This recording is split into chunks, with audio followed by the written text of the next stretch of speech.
This is the Provoked Prawn, and in this detailed build guide I'm going to show you how to set up the Havn HS420 VGPU. In this guide I'm obviously focusing on storage, with the side-mounted storage still in place and the all-in-one cooler mounted at the top, as well as a load of NZXT fans and the Kraken Elite V2.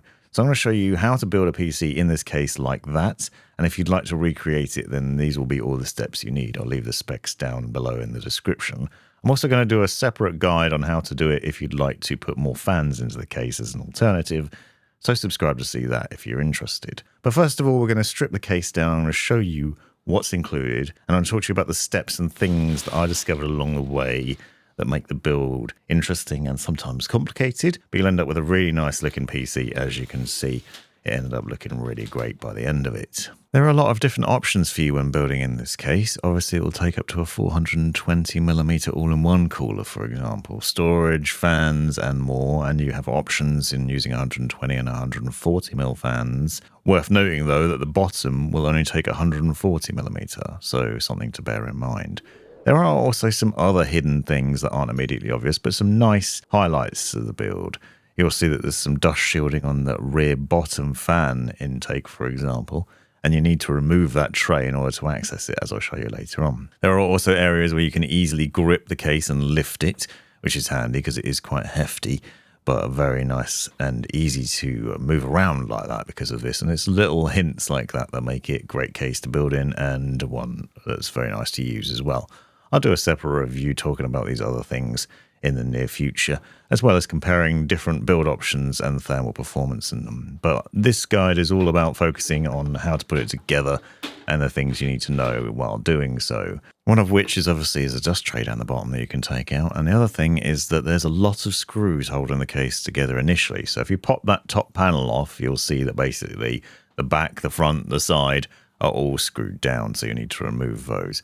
Obviously, also, this top panel will help keep the dust out, so you can take that off and clean it up over time, which is quite nice, and it's easy to tug off with that rear handle there, so you can just pull it up. But you'll notice multiple screws here, so we've got two along the side, then two at the front, just for holding that angled glass panel on. So you need to do that and then pull it up and towards the front of the case, or away to the side, as you've seen me do there, in order to get it out.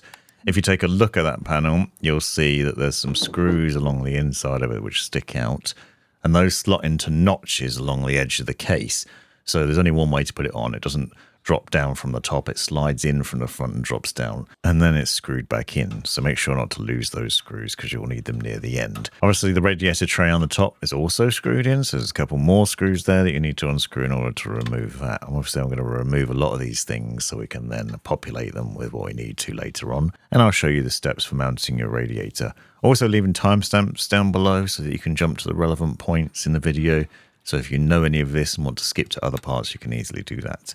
The back panel is also screwed into place, and a couple of screws there, and then you've got it stripped down fairly nicely, with the exception of that rear panel where the fans mount, which will also need to be taken out before you install the fans, and I'll show you that in a little while. Here at the back you can see there's a lot of channeling for your cables. Make note of the various different stickers here because it points you in the direction of where the recommended cabling goes. And you'll also notice that there are two PWM fan hubs. So you can plug your fans into these and then into a SATA power connection and then into the motherboard. So I'm going to show you the wiring logic for these in case you're not using the same fans that I am. Obviously, you realize people are going to be using different setups, but the inclusion of that's very nice, as well as all these channels with Velcro ties where you can run your various different cables and keep things nice and neat. My cable management might not be up to your standards, but that's fine because I'm going to be stripping this out and rebuilding it several times for the review, because I like to do in-depth reviews on things. But you can see here where the channels run, what cables are recommended to run through them, and the nice rubber ports for running those cables through to the motherboard and plugging them in, as well as some neat clips for keeping the cables tidy once they're installed. There's also additional clips included in the box, which means that you can really tidy things up and make them look particularly good at the front. It's very nicely designed and well thought out in a number of ways.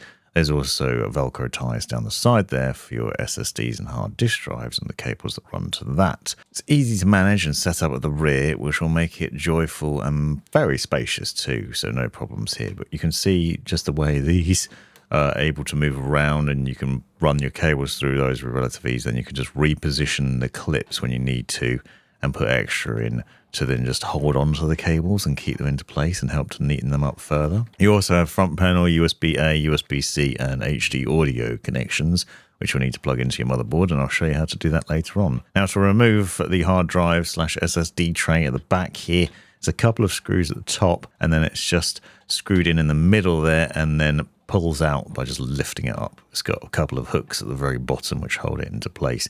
We're going to mount a few different drives in here, and you have the options to install absolutely loads. So if storage is the main focus of your build, which I know some people want to do, then obviously you can make the most of this tray to install a very large number of drives. It takes a surprising amount, as you'll see when we get to that later.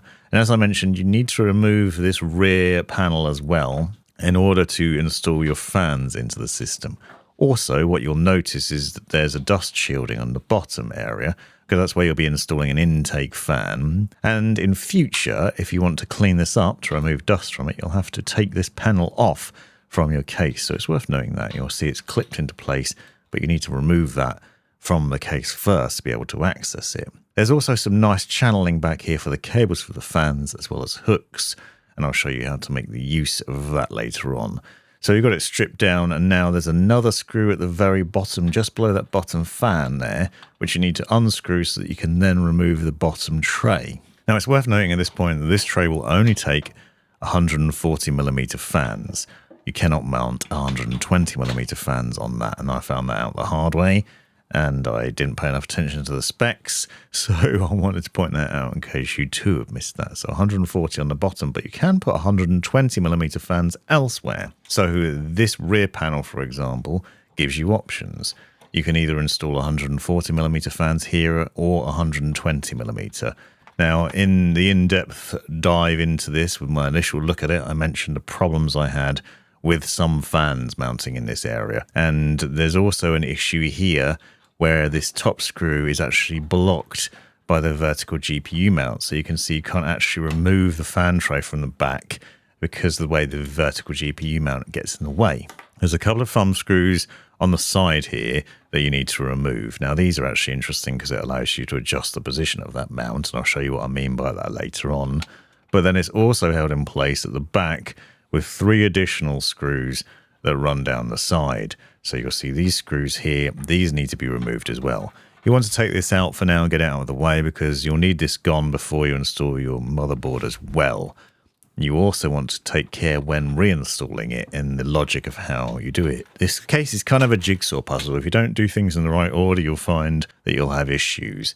And I'll talk a bit more about that as we go through because I want to show you some of the problems I encountered, in case you've not seen my initial look at the case previously. Once that's removed, though, you can then remove this screw to remove that back bracket. Obviously, a lot of screws to remove. Take care not to lose them in the process, because that could be a problem, and set them aside. Here, there's also some little plastic washers inside of these ports. So you can see you've got a rubber housing, plastic washer, and then a black screw. And depending on whether you're putting 140mm or 120mm will make a difference to what you're using there as well. The instructions make it fairly clear, but in this instance I'm using 120mm fans because I had issues mounting 140mm NZXT fans in here because they just wouldn't mount. So I want to show you the process for that. So what we're going to do is take these brackets out and install the fans on them. Now for this bottom fan, I'm installing it as an intake fan, which means you have to make the rear bracketing on the fan visible to the inside of the case. So taking a note of how that bracket came out and putting it on the rear of the fan and then screwing the screws into it.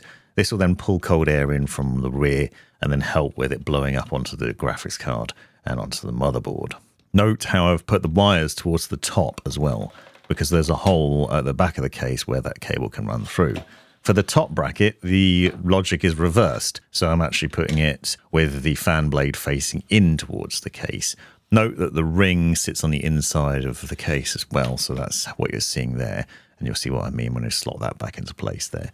But we're screwing this in with the same logic in that the cables are at the top, but the fan blades are facing inwards this time because this is going to be an exhaust fan that runs alongside the 3 exhaust fans on the all-in-one cooler that will be mounted to the top of the case as well. I'd recommend following this logic whether you're using 120mm or 140mm fans. You basically want to have intake at the bottom and exhaust at the top. This makes sense in what we're doing here. There's some logic to it. But you can see we then screw those screws back into the bracket to hold it back in place. So going through the plastic clips and through the rubber washers into that bracketing to hold the fan bracket in place. So see that from a different angle. You can see what that looks like. Just re-securing that bracket to the top of the case there and installing it there. Once that's done and the fan's re-secured, we can then run the cables from them through a little hole at the top here, which you can see. You'll also notice, if you pay attention, that just above that is a clip where you can also run your cables through and notch them into it. I missed that when I was doing this, but you could put them in there and neaten things up. And then at the rear, you can obviously run it through the Velcro ties as well and into position. Now I'm going to be using an NZXT fan controller for this later on. So I'll show you the logic for that. But in case you wanted to use the standard fan controller, because you're using different fans, I thought it might be clever to show you how to do that. So I've removed it just so it's really easy to see. You can mount multiple different fans onto this, so you can connect loads of different fans onto it, and then it needs SATA power from your power supply unit, and then a connection to the system fan header or chassis fan header on your motherboard. So you can plug different fans into that really easily. Now, naturally, this is just a controller for fan power, not for RGB, which is one of the reasons I'm not using it later. But you can plug those cables into it, and then you can power your fans. So if you're going for a stealthy build with no RGB lighting, this is a great option to plug all the fan cables into it. And it means that you then only have to run one cable from that controller to your motherboard, which then means the cabling's really neat at the front. Look for a system fan header or chassis fan header on the motherboard. So sysfan or CHA fan. Generally, you'll find a bunch of these at the bottom of the motherboard, and you can just connect that up. And then you need SATA power. So that's a flat power connector from your power supply unit. It's the same one you'd use for hard drives and SSDs, and I'll show you that later. It plugs in one way, but that ensures that the fan PWM repeater gets the power it needs, because obviously it's powering multiple fans, and then you plug them into the system fan header to control the speed of it with your motherboard software or with your BIOS. And we'll install the bottom fan now, so the intake fan as a reminder, so you can see, don't forget that the cable needs to run towards the top, or at least I found this the most logical way. The downside to this is the sticker at the bottom on the inside is upside down, so you might want to peel that off or come up with another option, maybe mount it the other way. But as you can see from this position, we can run the cables through the hole just above this port here. And again, there's a little clip, but you can also notch those cables into it to neaten them up and keep them tidy if you want to. So you can just hook them underneath there and tidy the rear up really easily there. And then you can run those cables through the channels. Now I'm going to show you how to plug these NZXT cables into a controller later, because they have RGB on them, obviously, and I want to be able to control those along with the Kraken cooler via NZXT's CAM software. But if you wanted to, you could plug the fan power into that. I've got separate wiring guides on NZXT fans I'll link to in the description that might be useful. Inside the accessories box, we have a number of things, including a vase mount for a display, some gloves to prevent static build-up when building if you want to use those, some cable ties, and then a bunch of screws in clearly labelled bags, which makes it very handy for the installation of the various different parts, because as you can see, we've got power supply, motherboard and hard drives, SSD mounting screws, so all of those are easy to find and shouldn't be a problem during the build. If you want to, you can use these gloves, and now these are obviously anti-static gloves, so they could be handy for the prep. Now I'm going to show you setup of the motherboard and prep of that. If you already know how to do this, don't forget this timestamp so you can jump further forward into the video and get to the relevant points for you. But I want to show you the prep of the motherboard, how to install the CPU, RAM, NVMe drive, and more. Hopefully that'll be helpful. This is a gigabyte board with an LGA 1700 socket. We're using an Intel CPU. In this instance, it's an i9-14900K. Lift that latch and gently seat the CPU into that, careful not to damage the pins, and then put the latch back down and the lever over the top. We're then going to use a 990 Pro from Samsung as our NVMe storage. So for this, I'm going to take off the top NVMe heatsink here with a tiny screw, and then there's some stickers on the underside that need to be removed, so make sure you take that sticker off, slot the drive into place and leave the sticker on the drive. I've done a guide separately on why that's important, because it does actually make a difference to cooling performance, and you shouldn't remove it. And then clip that into place. Remove the sticker from the thermal pad here, and then resecure this heatsink. These heat sinks do actually make quite a bit of difference, so they're well worth using and keeping in place, unless of course you've got a drive with a built-in heat sink already. And now I'm going to show you the setup for the Kraken cooler, because we need to install the bracket from this onto the back of the motherboard, and I'll show you the rest of the steps for the setup of the motherboard in a minute. This is the Kraken Elite, which I've done a separate guide on with AMD parts in as well. I'll link to that in the description in case you're not using an Intel build like I am. I'm going to go through the steps of installation here and show you the process for it. As I said, we're going to top mount this, so we're putting the fans that are included, so it's a single frame fan that requires 4 screws, and we're mounting them onto the radiator. I'm thinking about the logic of how to install the rad first, so I'm going to end up with the tubes here, for example. You can work out whether you want them on the right or the left-hand side of the case. Just sort of think about that before mounting your fans onto it, because you want to make sure you put the cables in the right direction, facing away from the front so they're not visible and it's nice and neat.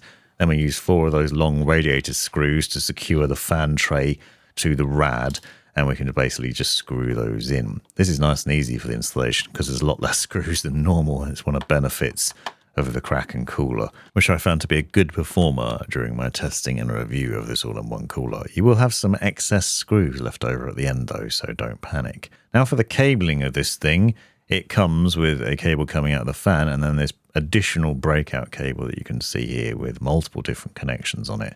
Now this is connected to the radiator rather than the pump, so we can keep things nice and neat. You'll see multiple different connectors here, and these need to be connected in different places. So you've got the fan power connection, CPU fan header, USB connection, and SATA power. So one end of this cable plugs into the radiator.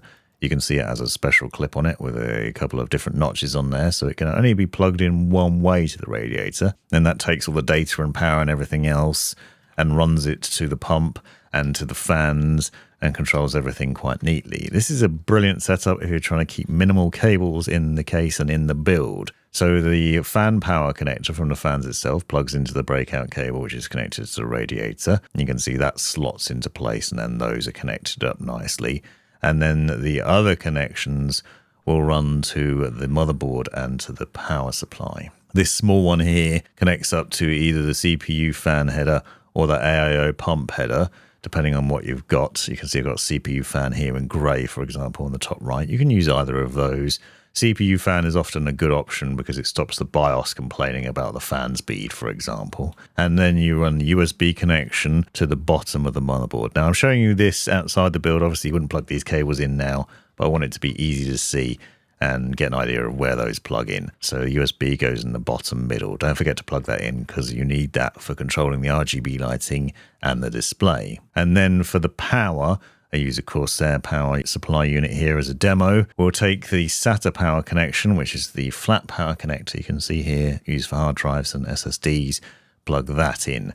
Now that's important as well, otherwise you won't have the power for your fans and for the display, so it is essential that you plug this in too.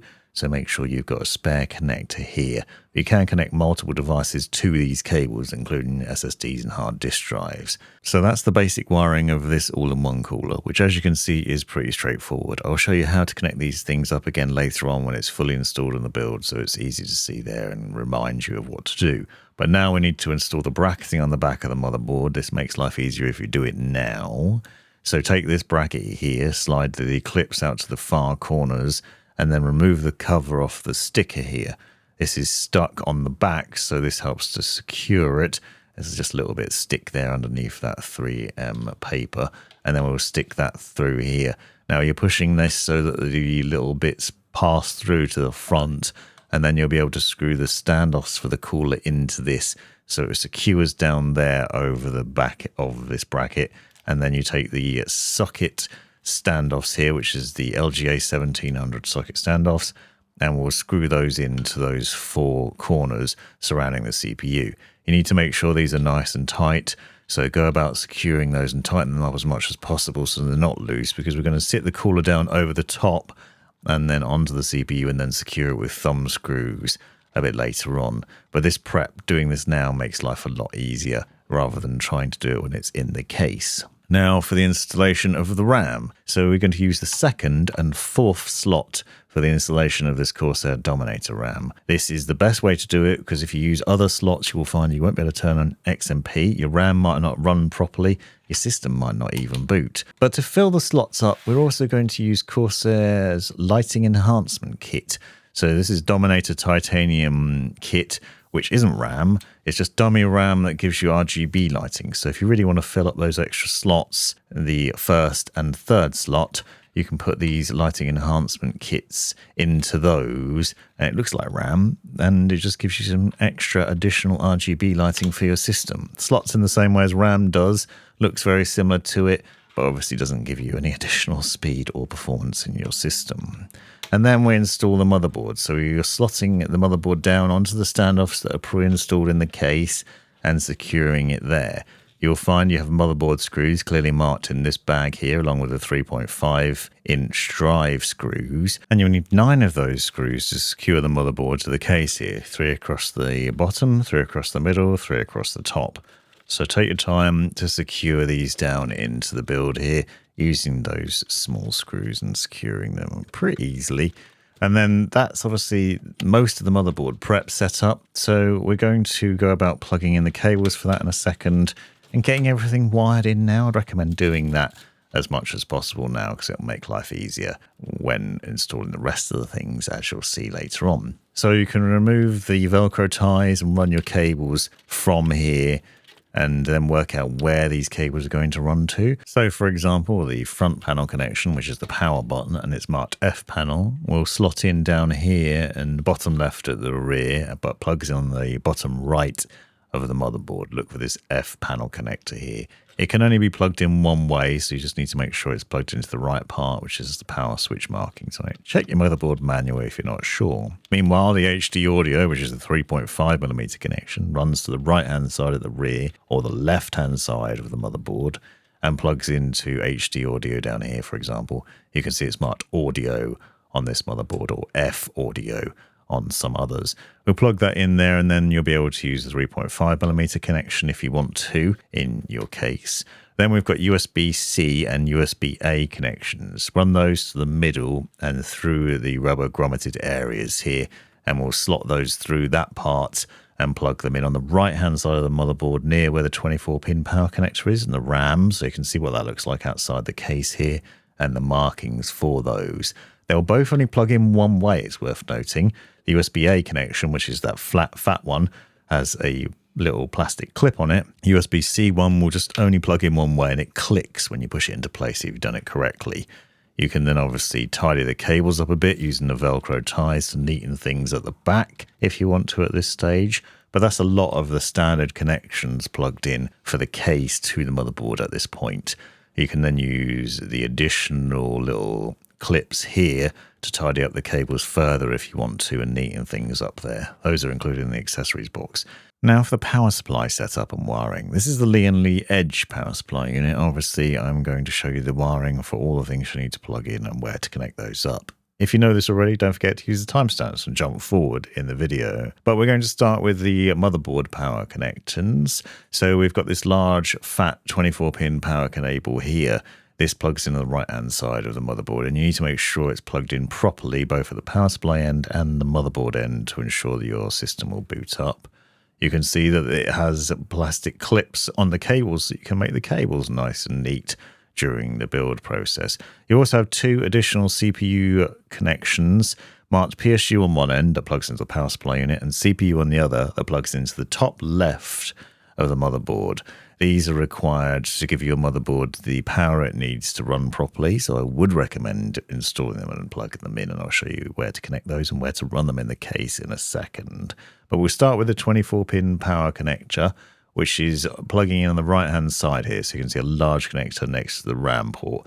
On the power supply end, you'll see it's marked motherboard, and it's split into 2 parts, and so what you need to do is take the cable which has those 2 connectors split apart on one end and plug them into the power supply. Notice that these have all got clips on them, so they can only be plugged in one way. You do need to make sure they're fully seated and pushed all the way in though. So we'll take those power connectors and plug them into the power supply unit. And I'm going to show you how to do that now. And I would recommend plugging in all the cables before you start putting it in your case, because it just makes life easier. So we plug those two parts of the cable into the power supply until they clicked into place. Make sure they're pushed in fully. And then the other end will run to the motherboard. Now, naturally, I'm showing you this outside the build so that you can see where it connects up. But we'll actually repeat this process once the system is fully installed. So don't actually plug the power cables into the motherboard just yet. I just want to show you where you would plug them in. So the 24-pin connector, for example, plugs in on the right there.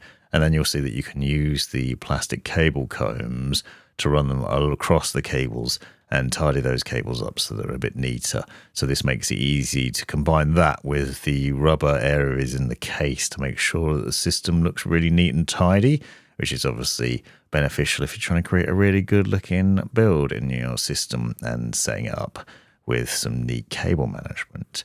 Now, with that done, you can see what a difference that makes, and then we'll move on to the two 8-pin CPU power connectors. Most modern motherboards will require these CPU power connectors. You may find, however, that you only have one of them, or one 4-pin and one 8-pin connector, so it may vary from motherboard to motherboard, but the logic's fairly the same, and also same sort of logic in different power supply units as well. But you can see this cable, for example, can actually be split apart. So on the CPU end, you can actually pull it apart. So if you have one motherboard that requires one 4-pin CPU power connector, then you can use this cable to do that. Just slide it apart. It needs to be slid up. You can see there's some runs down the side of it, which basically holds it together. So it's a little bit fiddly, but you can do that. And the other one doesn't do it. So just watch out for that. That one's just a standard connector that's held together normally. So these plug into the CPU and PCIe ports on the power supply end. Obviously, as I've said, we use the PSU marked end to plug into the power supply unit. You slot that into place and clip that in there. And then the other end will run up to the top left of the motherboard and plugs in that corner. So up there at the top, again, we've got cable combs to run there. And this can only be plugged in one way as well, because there's a little plastic clip basically hooks over the edge of the port on the top of it, so you need to make sure it's pushed in and clicks over that and clips down into place, and that'll be secured there as well, and it will stop any issues with it coming loose, and then you can run the cable combs down there to neaten things up. So repeat this process for both of the ports, and making a note of what cables we're plugging into the power supply, because you want to make sure all these cables are plugged in before you put it into your build. And then the other end would plug into the top left of the motherboard once it's installed in the case, and then this is what the wiring for the motherboard would look like in terms of the power. Then we have the SATA power cables, which I've already shown you the use of in some instances, but here's a demo of hard disk drive and SSDs. So you plug the one end into the power supply unit, and then the other end plugs into your drives. So on this tray here, for example, which is actually from a different case, but you plug your power connectors into that. And because you can daisy chain things together, you can actually plug these in quite easily like that with multiple devices on one cable. So this can also be used for the fan power hubs in the case. So for those repeaters, you can plug those into this cable as well. And that's how that would connect up. And then for your GPU, so I'm using a 3090 in this instance, a gigabyte card, and we have 4 PCIe power cables in this. These are your traditional 8-pin PCIe power connectors. On one end, they're marked PSU, on the other end, PCIe. The PCIe end is split into 2, so it's 6 and 8, and you have to sort of push those cables together. But we've got 4 of them. I only actually need 2 for this graphics card. But obviously, you might have a different GPU which requires different connectors. But you can see how this would work here and how it would hook into the power supply and how it would plug into the GPU. You do need to take care that the GPU end is fully seated though. So we're using the CPU and PCIe power connection ports here. So select one of those and then run the other end of the cable into the graphics card. So plugging your 2 cables in and then plugging them in at the other end. As I said, this is the 3090, has 2 power connectors on it. You might have 3 or you might have 1, depends what GPU you're running, but make sure you connect up and fill all those ports. Also take care to pinch the cables together properly so that the connector is fully seated. If it's loose, so let's say the 2-pin part of it is loose and doesn't fully seat in there, then you might not get enough power to your GPU, which in turn might cause you to have frame drops or not enough FPS or other weird behavior. So just take care there. But you'll see it has a little plastic clip that sits over the top of the port, clicks into place, and then holds that in place.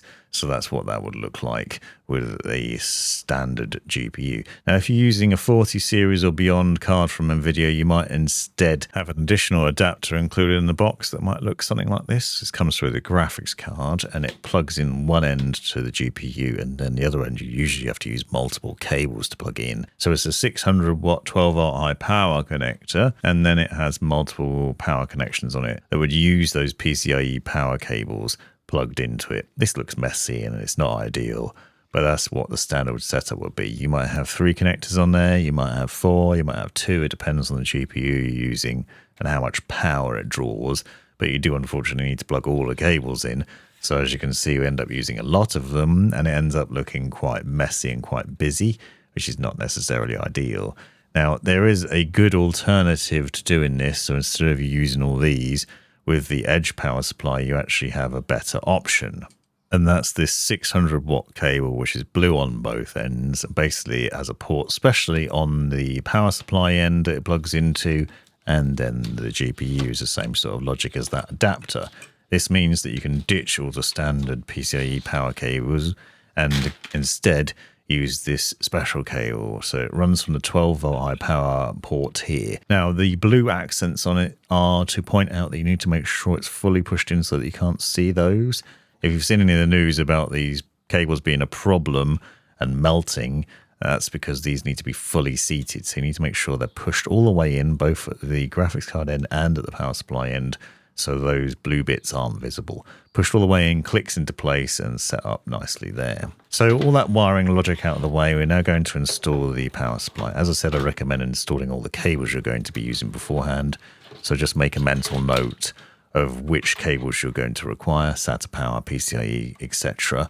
Install those cables and then screw the power supply in. You'll have seen a bag with PSU screws on it, and you use the 4 screws to secure it to this port at the rear here. Obviously, we're making sure the fan faces outside the case so it pulls cold air into the power supply. Then we run the 24-pin power cable over to the left-hand side, just above where we plugged in the USB-A cables earlier on, and run that through the rubber grommeting there to make sure it's nice and neat. On the other side, we'll then clip that into place and push it down until it clicks, and then obviously tidy those cables up until you're happy with them. The 2 8-pin CPU power cables run on the right-hand side through the channeling if possible, and then up through that rubber grommets at the top. And then, as I've shown, you plug those in at the top left, making sure they click into place and are fully seated there. You can then also use the plastic clips on either side of those to tighten them up so that they're nice and neat, and the cable ties at the rear to tighten them up through the channeling as well. These are quite easy to manage compared to the 24-pin cable, which you might find a bit more difficult, especially with other power supplies where some of the cabling is quite hard to deal with sometimes. Now for storage. So I mentioned this tray we removed earlier on. This can hold a lot of drives. I'm going to use 2 SSDs and a hard disk drive in here just to show you the installation of those, but you can install more drives than that if you want to. It'll actually take loads. With this tray removed though, you'll see that each of these marked storage has additional screws holding it in place. So there's 2 little screws at the front that you'll need to take out and obviously not lose during this process. We need to remove those, and then you can install your drives inside. You will want to make sure you know which way round these go in and the way the cables are going to face and other things. You'll see they're also held in place with a couple of hooks on one end, so that's how they slot back into that tray. If you want to install a hard disk drive, we use these screws from the bag marked Motherboard 3.5-inch installation as well. And you'll take this bay, and we'll need to remove some screws that are already pre-installed in it that are holding the SSD bracket in place. So obviously you have the option to install a hard disk drive or an SSD in here, or 2 SSDs as I'll show in a minute. So unscrew the little screws from the side there on both sides, and you'll notice a bit further back there's a little metal black clip that's sort of poking out that you can just about see. That's how the SSD tray sits into that. So take that out and move it out of the way for now, because we're not going to need that with this bay. And then you're going to install a hard disk drive into there instead. So with it facing this way, you want to slot that in to make sure the ports are facing towards the hole here, and then line up the screws in the bay so that we can then screw it in and secure it. So you're looking for the holes to be poking through. You can see what that looks like. You've got 4 holes, 4 screws to screw into place there and secure it into that tray. So just go about the process of using the screws from that bag that I showed you to install the hard drive in here. Obviously, this means the hard drive is hidden away quite nicely, although there is no anti-vibration mounting in there. It's just screwed directly onto metal, so you might find it a little bit noisy. SSDs would probably be more ideal for the build, but you do obviously have the option to install loads, because you could, if you wanted to, install multiple hard drives in this system, because obviously you can put a hard drive per storage bay onto that tray that you've seen. So there's 3 more options, for example, there. But you can install even more SSDs in it.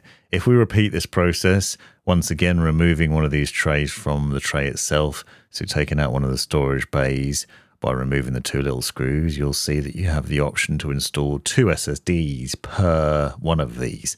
So you could install absolutely loads of storage in this case, and that's one of the really nice things about it. Take those out, and then what we need to do is repeat the process that we did a minute ago. Obviously, we're using the 2.5-inch SSD installation screw bag this time, though.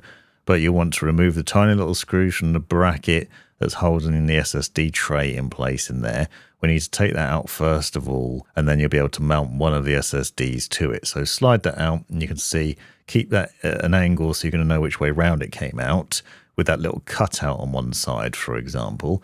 And then we're going to line up the SSD with those screw holes on the rear. So on the rear here, we'll take those SSD screws and we'll screw the 4 screws through the tray and into the SSD to secure it in place. Notice how the ports on here for the power and data connections are sticking out through that cutout on the tray. So make sure you follow that same sort of logic there, and then use all 4 screws to secure that down, and then we're going to slot it back in to the tray. So you can slot that back in where it came from, push it back into the same place, and then re-secure the screws on either side to make sure that's secured. And that's how you'd mount one SSD into there if you wanted to, and then you can put another one on in a second, but you'll see what I'm talking about with the little black metal clip pushing in at the rear, and then secure it. So this is mounting to the top of that bay rather than the bottom. It slots in at the very top of it and then is screwed in at the top there on either side. You'll see what that looks like here. But if you want to put an additional drive in here, you can do, and that will instead go in on the bottom part of it, which you line up these screw holes as we did for the hard disk drive, but for the SSD in this instance, line those up and screw it in here with 4 screws again, securing that. So then you've got 2 drives in one bay, and obviously you can then cable those in as well. This gives you some nice options for mounting SSDs and hard disk drives with a multitude of drives and a selection depending on what you want to put in. Really straightforward to do. I've opted for just putting in 2 drives into here and then obviously the hard disk drive into it. So you've only got 2 bays filled up on that whole tray. And then we can just mount those back in and wire them into the system pretty easily. But basically note how that looks so you can get an idea of where they are. The other reason why I put them at the bottom is because it will make the wiring easier, because obviously the ports that connect on the motherboard are actually on the bottom of the motherboard. So what I want to do is try and hide the cables away as much as possible. And then don't forget, we need to re-secure them with those small screws that we took out earlier on. So 2 per storage bay secured in there, and screw those back in place so that they're held there. And then we'll mount the bracketing back into the back of the case. And don't forget, though, that we need to plug the cables in. So don't screw it in just yet, because what you'll want to do is basically slot the cables in. I found the easiest way to do this is to work out where these cables are that we're going to need to plug them in, and then mount the tray back in. So obviously with these drives at the bottom, we've got multiple power connectors that we need to plug in. And because they can be daisy chained, I can plug my hard drive in on one of the storage bays, and then the SSDs can plug into the same SATA power cable you can plug that in and connect those all up. You obviously have the Velcro ties down there where you can use to run your cables through as well. And then the data cables plug into that. These come with your motherboard, by the way. And we'll make sure that we plug in one cable for each of these drives into the other port on there, and then we'll run them through to the motherboard in a minute. So you should have 3 of these cables included with your motherboard in your motherboard box. Plug those into each of the drives, and then we're going to set them up and run them through into the front of the case. Put the tray down with the bottom clips into there, and obviously it needs to be re-secured. As a reminder, there's 3 screws here, 1 on the side and 2 at the top. So we need to make sure those are all in place so it doesn't come loose, and then we can run those cables through. So the data cables run through this bottom rubber grommeting area through to the front, and they'll plug in to the bottom right hand side of the motherboard. Notice they've got a little metal clip on them. You'll need to push that in and slot them into the ports there. They can only install in one way, but you should find you've got maybe 4 or 6 ports down here that you can plug in, or more depending on your motherboard. And then obviously you've got your clips here that you can run to tidy up the cables with the additional clips if you want to make things nice and neat. And then we're going about the installation of the cooler to the radiator bracket. So that bracket we took off right at the beginning, we can install the Kraken cooler to it now. So included with the cooler, you should find that you have some additional screws and washers. So in the long screw bag, you'll find there's washers in there, and you also have some small screws. You'll need the washers and the small screws to go through the bracket and into the radiator, and that will then secure it to the top. And then when you better slot it back into the case there. So flip the radiator over so that you can access the top of it, and then install the bracket. Now you can see here there's 2 rubber grommets on the right hand side. That's what will be at the front of the case as a reminder there. That's how that re-secures back into the case. So we're just lining those up and making sure that we install the screws into the radiator here. Now there are a lot of screws, so I'm going to shorten the process, but basically we're installing this and securing it down so it's nice and secure.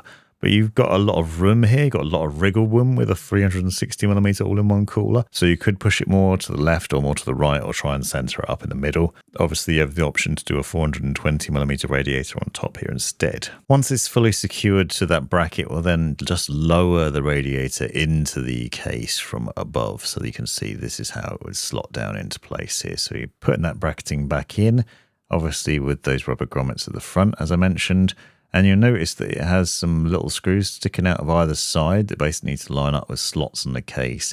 So those will notch into that area, and then it slides in and then is re-secured with the screws. But one thing I want to note beforehand, you'll notice when we're slotting it in, obviously we've got a lot of cables to the rear where that fan connection is, and running from the radiator for that breakout cable that I showed you.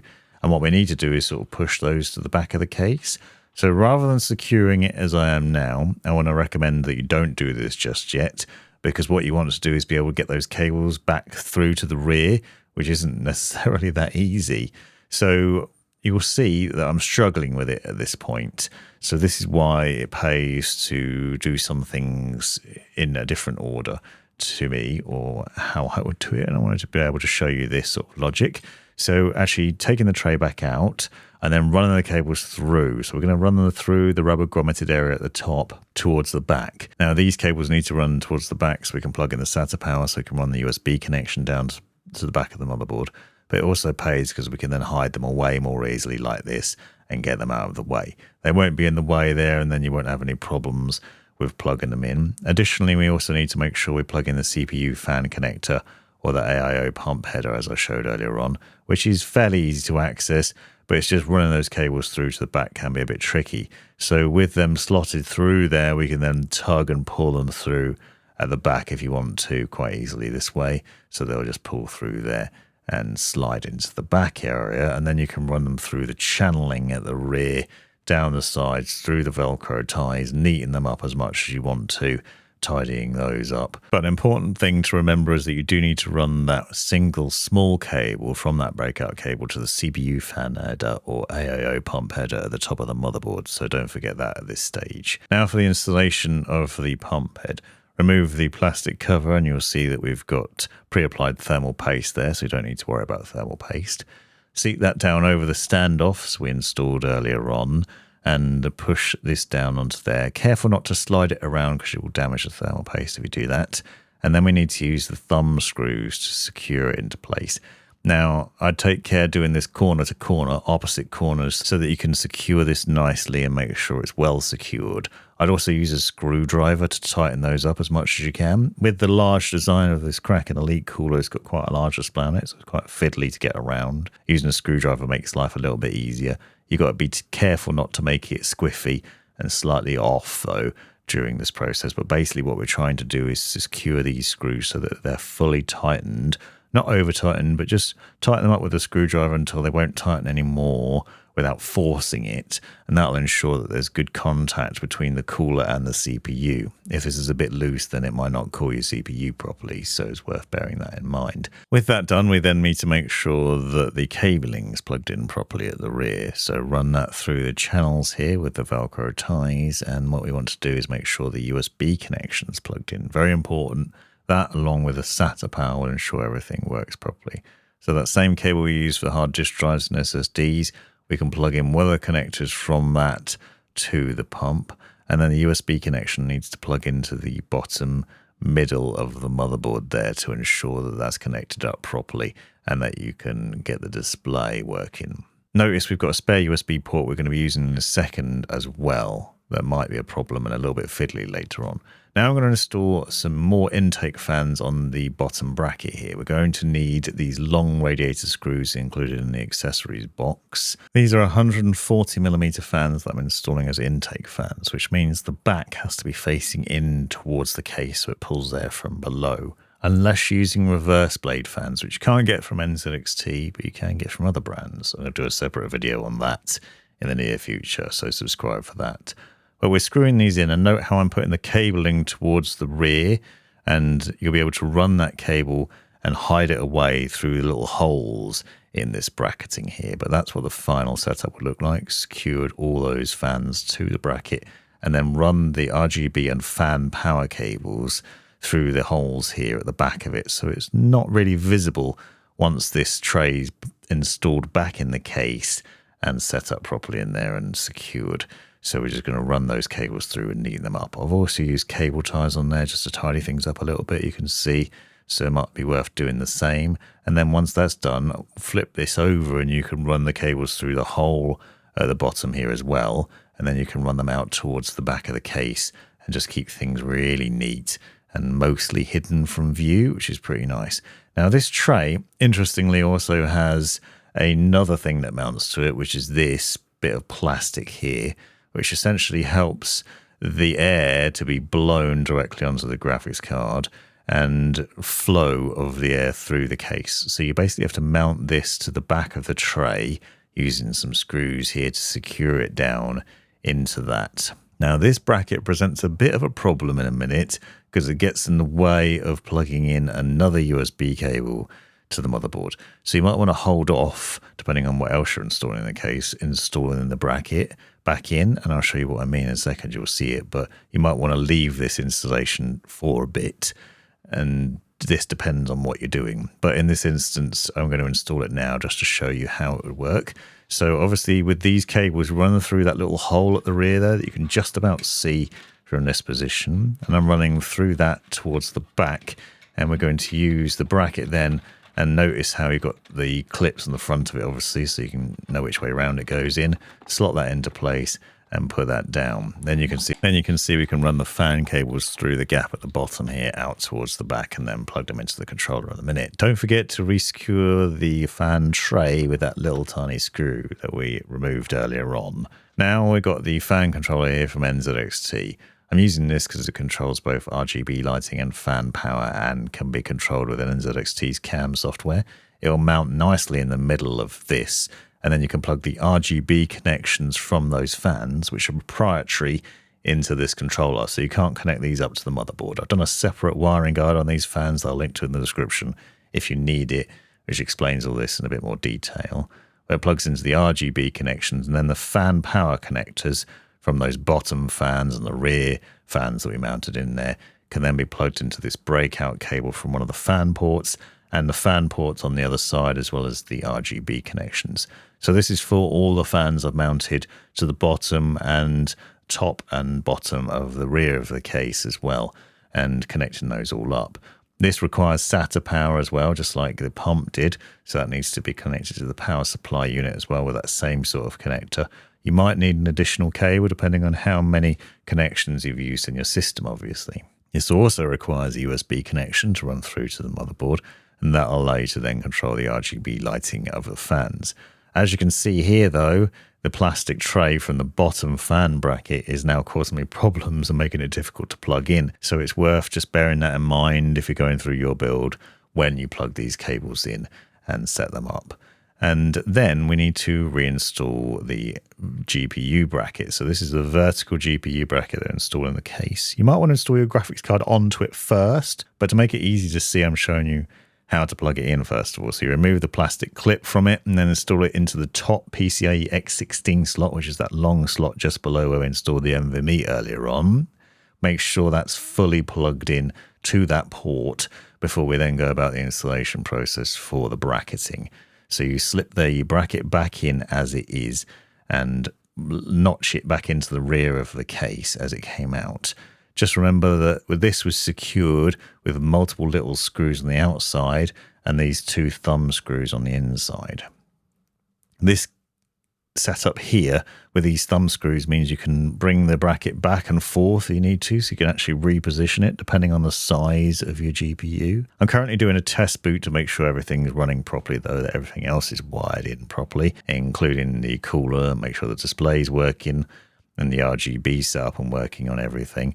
You can see the fans on the radiator aren't working just yet, but that was actually down to a firmware issue rather than the connections we put on, so don't panic necessarily there. Now I'm tidying the cables up, cable tying those fan cables. Now I'm sure that they're definitely all working and the RGB is working, the power's working for them. So I'm just going to tidy those up a little bit at the back so things are nice and neat back there and sorted out. Obviously, you can use the plastic cable ties throughout in other areas as well if you want to cable tie nicely. And then for the GPU mounting, so this obviously slots into that bracket we've just installed and goes towards the rear. As you can see, there are some brackets on the back of the vertical GPU mount which we first need to remove. As I said, with those thumb screws, you can tighten those up or loosen them and adjust the position of the bracket. But at the end, need to remove a couple of the PCIe brackets at the back on that vertical mount. You might need to remove 3 or more if you've got a thicker GPU, but with this one it will slot in quite easily here. There's also a little plastic protective cover on that port that you'll need to remove before you slot your GPU in, but once that's done you should then be able to seat the graphics card into the vertical mount. Notice how the little metal clips on the back of it are sitting in place and how it then pushes down. You should find it then clicks into place because the GPU will sit into that socket and the little plastic clip will click down. And then you need to re-secure it with the thumb screws that came out from the PCIe brackets at the rear of the vertical mount to make sure the GPU is fully secured into that. And then that's that set up and ready to be used. Obviously, we also need to make sure we have the wiring though. So we've got the 2 PCIe power cables that we plugged into the power supply unit earlier on. Run those through the rubber grommet areas on the side of the case and then plug them in. Obviously, this is a bit fiddly to do. You can't see as easily what the ports look like from this angle, but you do need to make sure you pinch those cables together and then push them into the socket and make sure it's all bracketed in properly. The nice bit about this obviously is with these cables like this, they can be mostly hidden away behind the graphics card, so they're not visible. You can use the cable combs to tidy those up and then the plastic clips on the rubber grommet areas to tidy them up further. Then we can put the rear door back on. Notice that you can see my cable shamed through here, unfortunately, so you might like to tidy your cables up a bit more if you are worried about people looking at it and poking fun at you. You can also see at the top of this that it has a couple of clips that slide into some holes there. And then, as a reminder, you need to make sure you re-secure all these panels with screws. Slot that glass panel back on, for example, and obviously the front needs to be re-secured. Don't forget that the back one also needs to be slot in place, and that has screws on top. Hopefully you've made a note of where you put all the little screws and you can secure everything into place and then you just need to peel your little stickers off, install Windows, and go about enjoying your PC. Hopefully this has been a helpful guide showing you how to set this case up. I'm going to do a different setup and wiring guide if you want to have more fans than storage and you just use all NVMe in your system. I'm also going to do some thermal performance testing with different fan setups. So if you're interested in a full review of the case, then subscribe to see that in the near future. And let me know down below if it's been helpful. Obviously, this is quite an interesting build and a good looking case. The performance of it has been really good so far in this setup as it is, and I think it looks really nice like this. A good balance of good intake and exhaust setup, as well as plenty of storage as well. This has been the Provoked Prawn. Thanks very much for watching. You've made it right to the end of the video, you brilliant legend you. If you've enjoyed it, click that subscribe button, give me a thumbs up, and drop me a comment down below if you've got any questions. If you really enjoyed it, consider joining the channel and see the benefits of doing so. Check out these other videos. You might well find them interesting or useful. And most importantly, have a great life.